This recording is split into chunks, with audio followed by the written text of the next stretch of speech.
The SAMBA2 remote is an optional mobile app which can assist with switching between simple audio processor settings, as predefined by your audiologist.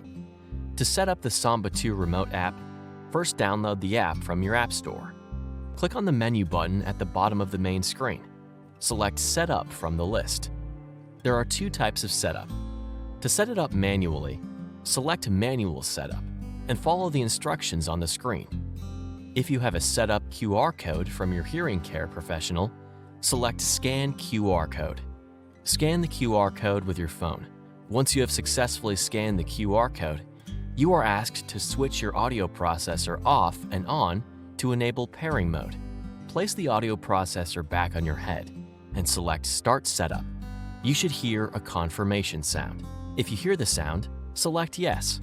If you don't hear the sound, select No and follow the instructions. Your setup is now complete, and the SAMBA2 remote app is now ready to use with your audio processor.